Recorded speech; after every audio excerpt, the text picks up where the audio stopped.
Hello everyone and welcome to Mr. and Mrs. Social Studies. My name is Sarah and today we've got 10 different classroom management tips and strategies.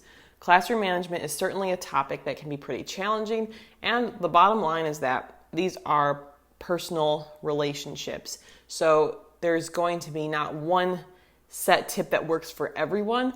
You have to kind of feel it out based upon your classroom community and the students that are in your class, as well as different situations that come up. And it features a lot of lessons I learned after struggling with classroom management for a couple years before I finally figured out an approach that worked for me. The tips are not in any particular order, so I hope you enjoy watching these and try out any that you think might be helpful.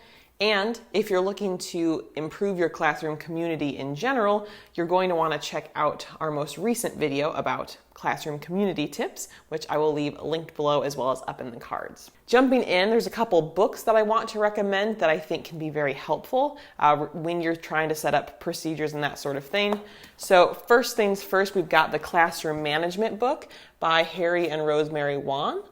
And with this is so detailed. Things and topics you didn't even think of that you needed a procedure for are included. And of course, not every single one is going to be relevant to your students and your needs, but this book just gives a lot of clear guidance and actual step-by-step, like here's what you do if this comes up. And so I find that very helpful. My only warning would be to not take this to the extreme. After I got this book, I was so excited and I was reading through all the different things that I ended up coming up with the idea of A to Z procedures, which was insane and way too many for students to, be aware of, and it was overkill. So I simplified it a lot, and the simplified procedures are in some procedures visuals that we have in our store, which I'll leave linked below if you're looking for a simplified version of a lot of the ones in here. But highly recommend this book. I will also leave this linked below.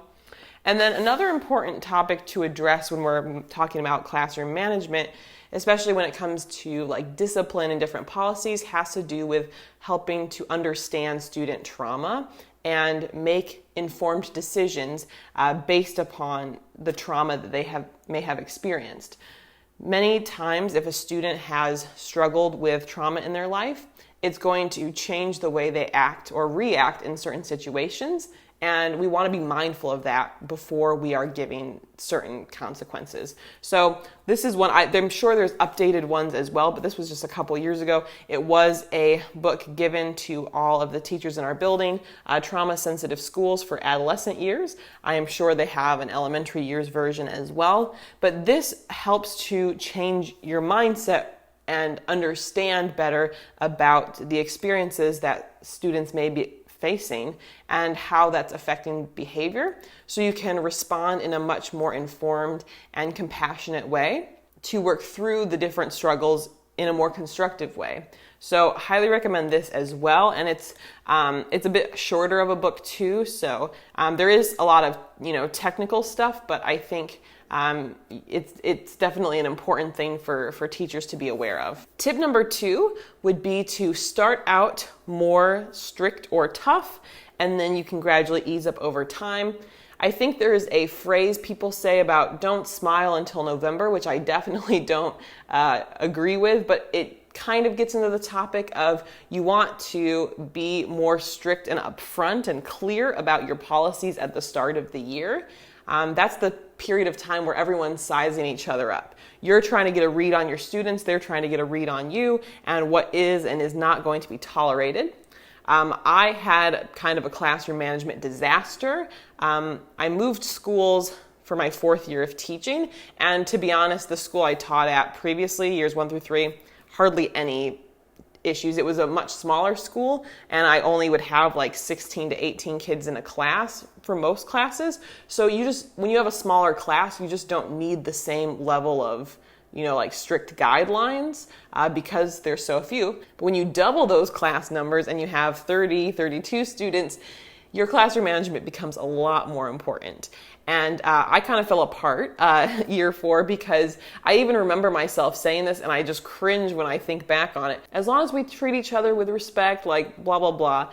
And it's just, no, you have to have procedures, and you have to be more like strict about it up front and talking through these things. And year 5, I corrected it. I was very strict, especially the first few days, and I was much more clear about what exactly was expected. And if a student did challenge those policies, then I dealt with it and showed that I didn't just say something, but that I did follow through. The first couple days especially were much more strict, and then I started to ease up and show more about myself. And I'm not really that intense of a person, and overall a pretty friendly person, but setting that foundation was important and changes the way that students behave, because they know what to expect when they walk into a classroom. So I definitely think it can be good to come in a bit more firm and strict, even if you don't plan on staying that way,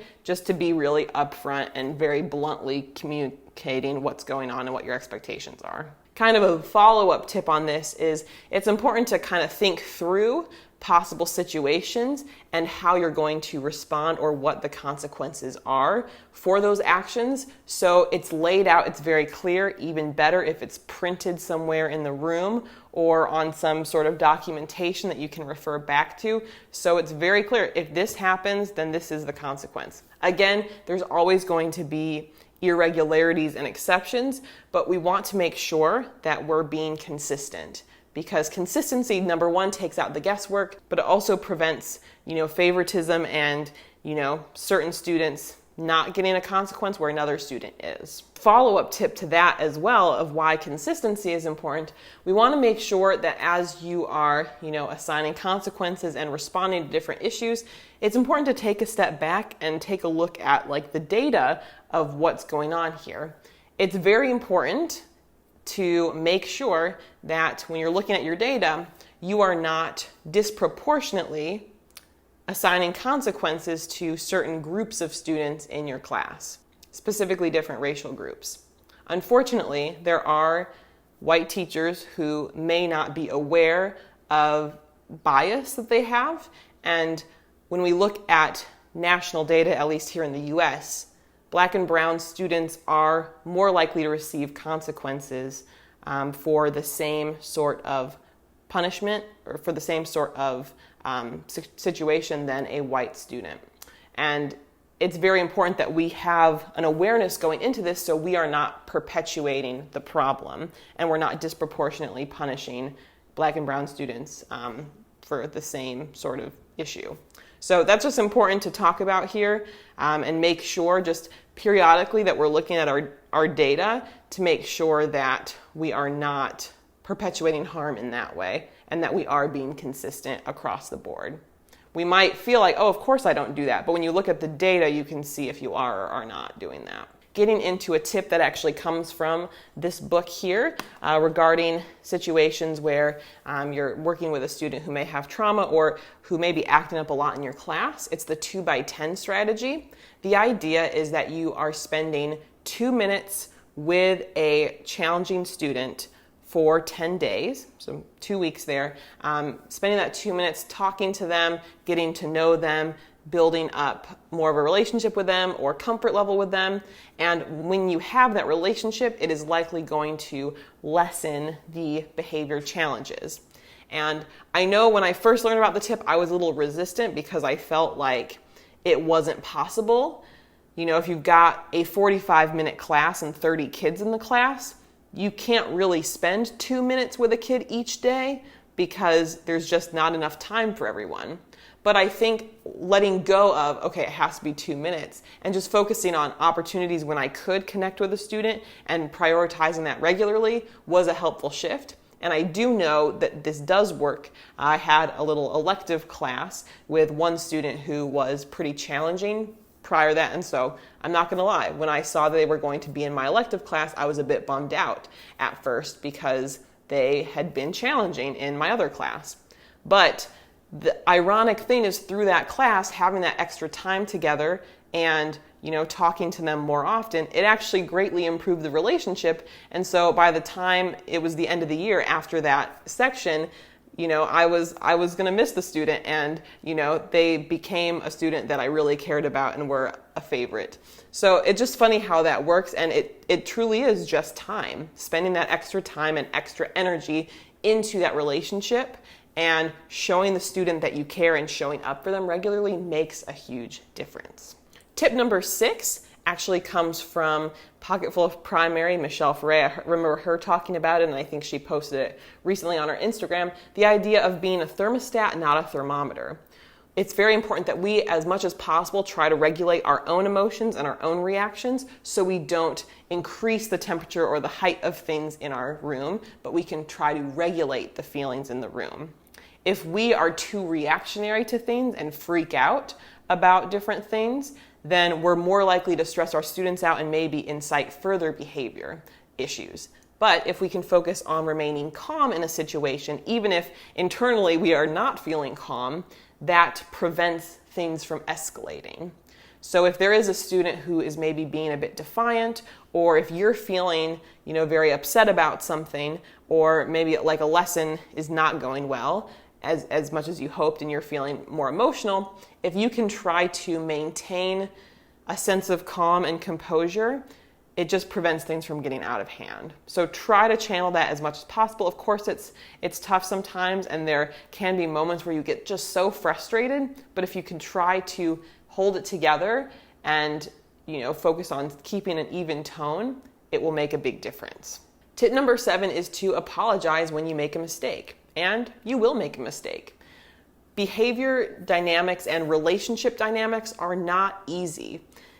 Just like you may have had issues with a spouse or partner or a friend or a parent, like your parent in the past, with these different relationship dynamics, the same thing can happen with our students. There might be a misunderstanding. Feelings might have been hurt. We might make an incorrect accusation and realize later that it was wrong. We may lose our cool and lash out at a student in a harsh way, and then you see them shut down and then feel bad about it. Like, this is very important that we apologize when we're wrong, because it's about putting our pride aside and making sure that overall we fix a situation. It does take some humility to admit that you're wrong, and whether this is something you do with the whole class or just individually, if there were only certain students affected, it really is important to do that. And I think being able to apologize when you're wrong is actually also a very helpful thing to model for students, to show that we all make mistakes and we can grow from these mistakes, and I'm going to take ownership and responsibility for the mistake I made, and just communicate that. And I think that can be ultimately very healing for a relationship, rather than letting that hostility or those negative feelings sit there. Again, this is all going to depend on individual relationships that you have with your students, but just in general, if you react differently than you planned, or you make a decision you then later regret, apologize for it, communicate that, and I think that can go a long way. Something that I think made such a difference is when you have independent work time, I recommend playing some instrumental music.